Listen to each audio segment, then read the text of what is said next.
Transness has only been around for 29 years.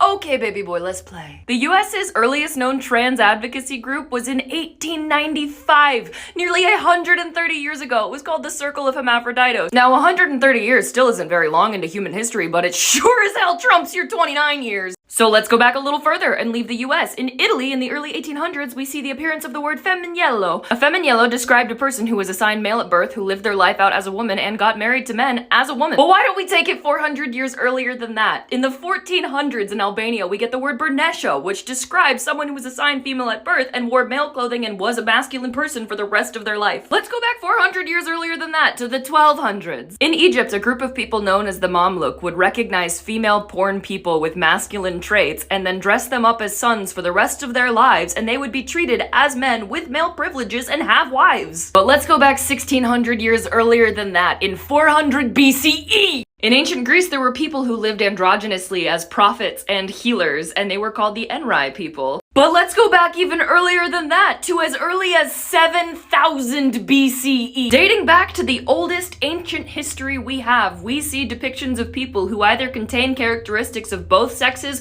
or neither. And pretty much every region of the world with native peoples has a word for it in their culture. Dating back so far, we don't even know where it started. In indigenous Siberia, we get the word chuchi, which means trans or genderqueer. Mexico, with the early Zapotec and Oaxacan people, we get the muxe. We're called the bakla and the Tagalog people of the Philippines. They're commonly called the sister girls and brother boys of Aboriginal Australia. There's quite literally hundreds of different names across Native American tribes. We now put that under the blanket term two-spirited, but of course respect anyone who identifies as something closer to their tribe. In South Asia, they were called the Hijra. And now you may be thinking, well, that's only a couple of peoples across world history. No, it's frickin' not! Because I only have so much time here, I chose random dates from history, but there are so many groups of people with so many names for genderqueer, trans, even drag queens, non-binary, everything. They've been here the whole entire time! Here's the other thing, they never go away. They just go into hiding when someone threatens to hurt them. And that's what's happening before our very eyes in the US, and that's what we need to be stopping. Because the history of genderqueerness is the history of humanity itself. Anyone trans watching this, please remember that in the earliest history, you would have been celebrated. You would have been considered a shaman, a religious leader. People would have looked up to you because you understood both sexes. So your ancestors are looking down on you and going, "Go, little rock star." So yeah, kid, I have done my research. Have you?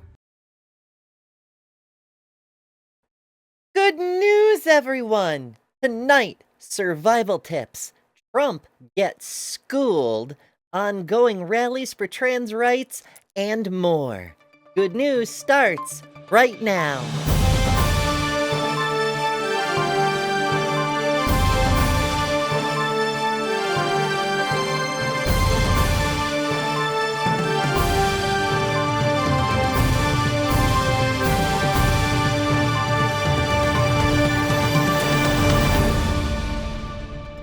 Things are changing fast in the US, and the odds that you are going to need to defend yourself are increasing rapidly. Most important, there's the same rule number one as in Zombieland. Cardio. If you can get away, do that. It's by far the safest. If you can't, like if you're cornered or they're faster, give them what they want. If they're after money or something that won't physically harm you, just hand it over. No stuff is worth your life. Stay alive first and foremost. If they're out to hurt you, and you have to fight back, remember your only priority is to get away. So try and keep your head and disarm, disable, and escape. If they're barehanded, unless you're trained to fight, they've probably got the advantage. The obvious suggestion is aim for the groin. Because it's the obvious move, it's also easy to predict though, so it has a lower likelihood of success. In the old days, people would fight dirty, frequently jabbing thumbs into eyeballs, pulling testicles off, or crushing them. If you can manage these, they're extremely effective, often reducing your attacker to a mealing pile. A caution though, if you try to inflict permanent damage like that and fail, your attacker could become enraged and hurt you much worse than originally intended.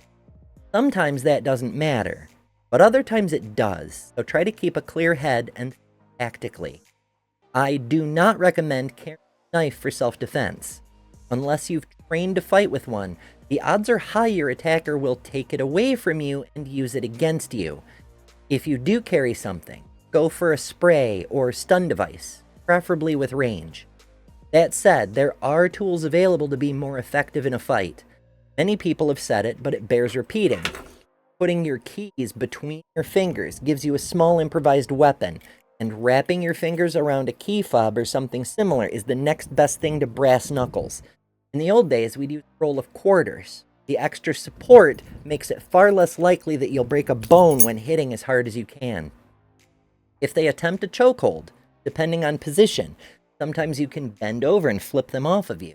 If that isn't an option, go for the groin with the appropriate arm. You can also try stomping on the arch of their foot, but that's a low probability move. Aiming at a target behind your back while you're being choked is hard. A much better possibility is to go limp and drop to the ground. That's unexpected and may break the hold right there. Failing that, they'll follow you to the ground and be in a much less maneuverable position. You can try for a leg sweep, though again, if you haven't trained, the odds of it working aren't good. A better option might be a swift strike to the side of the knee.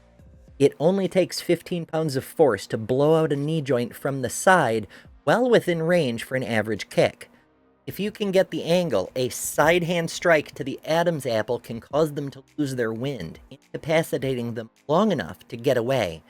If you're caught in a stranglehold, you may have a hard time breaking the grip or pulling the hands away. Instead, try to use your legs for leverage, changing angle if you can.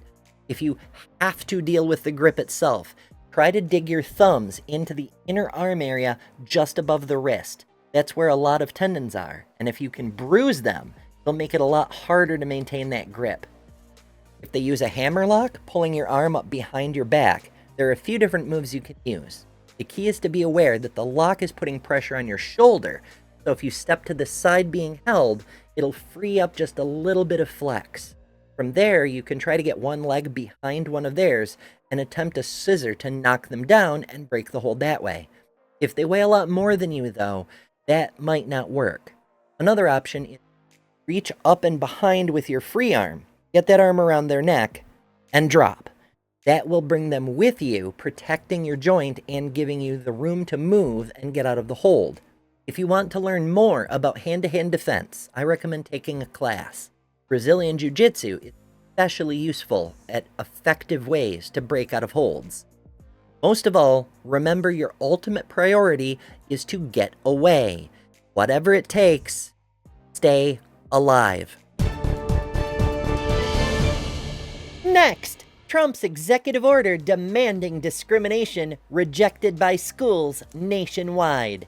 From Aaron in the Morning, on Thursday, multiple school systems around the United States released advisory stating that Trump's executive order mandating discrimination in schools will not be followed. On Thursday, multiple school systems and representatives issued statements rejecting Trump's executive order that directs schools to discriminate against transgender students or face legal consequences. The order, which was released last Wednesday, labels transgender identity as an anti-American ideology and mandates discrimination in bathrooms and locker rooms while threatening teachers with criminal charges for supporting trans students' social transitions. In response, school officials across the country are making it clear they will not comply, and they remain committed to protecting the rights of their transgender students. On Thursday, Julie Yang, president of the Montgomery County Board of Education in Maryland, issued a forceful response to Trump's executive order in a mass email to families. Representing a school district of 160,000 students, Yang affirmed that Montgomery County would continue to recognize gender identity as a protected characteristic. Quote, "We stand by our community and school system values, which include learning, relationships, respect, excellence, and equity. They guide us every day and anchor us when navigating difficult times. We intend to use all legal means necessary to uphold them. We are committed to maintaining local authority over our curriculum, teaching, and learning. We will fiercely support our teachers and staff as they implement our curriculum and policy. Harrisonburg City Public Schools Superintendent Michael Richards also issued a strong response to Trump's executive order. The district was one of 3 specifically named in the order for its policies supporting transgender students. In his statement, Richards pushed back forcefully, saying, quote, "The claims in their statement are false. We do not have a policy that violates anyone's rights or indoctrinates children. What we do have is a culture of respect, one that honors the dignity and diversity of all students, families, and educators." San Francisco Unified School District also responded to Trump's executive order, affirming that it would continue to embrace its diversity as a core strength. Quote, "This includes our district's trans-identified students and all of our LGBTQ+ students and families," the statement read. The district made clear that its core values would not change, emphasizing its commitment to supporting all students' rights, including, quote, "addressing students using the name and pronoun that reflects who they are, and providing access to school activities, spaces such as locker rooms and restrooms, and gender-neutral dress codes that fit with their gender identity." Superintendent John Thean, in an email to parents of the St. Paul's Public School District, reaffirmed the district's commitment to, quote, "respect, affirm, and welcome all students, staff, and family members." He emphasized that the district would continue supporting students regardless of their minority status, explicitly including gender identity and sexual orientation. Thean closed the message with a quote from Martin Luther King Jr., underscoring the district's stance on equity and inclusion. Columbus City Public Schools in Ohio, a state that has already heavily targeted transgender students before Trump's executive orders, delivered its own fierce message of resistance. In an interview with the Columbus Dispatch, Michael Cole, president of the school district, called Trump's order a challenge and defiantly stated, quote, "Bring it on." He emphasized that the school district has a strong infrastructure in place to support its students. Meanwhile, Scott DeMoro, president of the Ohio Education Association, condemned the order as an attempt to, quote, "instill fear and sow division in a way that it is intended to try to stop educators from teaching the truth." As Trump's executive orders take effect, the greatest immediate threat isn't their legality. It's premature compliance before they can be challenged in court. Most of these orders function more as a legal intimidation tactic than enforceable law, relying on the chilling effect of DOJ threats to pressure hospitals, teachers, and institutions into abandoning transgender people before the legal process even begins. But resistance is already mounting. These school districts and others recognize the stakes and are refusing to fold, standing firm in their commitment to protect transgender students who lack the institutional power to fight back on their own against an administration determined to erase them. In other words, that is what supporting your community looks like. Next, rallies for trans rights continue around the world. Today, Brazil and Colorado. On January 29th, Brazil's Trans Day of Visibility, a group of trans individuals gathered in front of the United States Embassy in Brasilia to protest against the dangerous statements and marginalizational policies of President Donald Trump against the transgender community.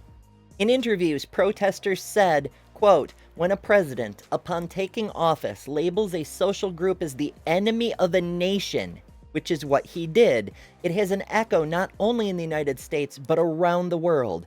And it wasn't just speeches, but decrees and declarations.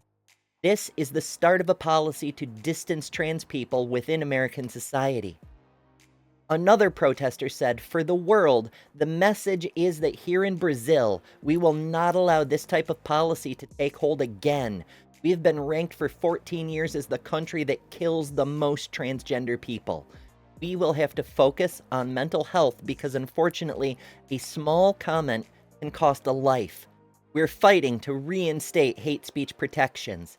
The problem is because so many companies are so very big and active globally that the influence of American politics is reflected across the entire internet. They went on to say, we continue to ask our government to fight for protections online against racism, transphobia, misogyny, violence, and crime.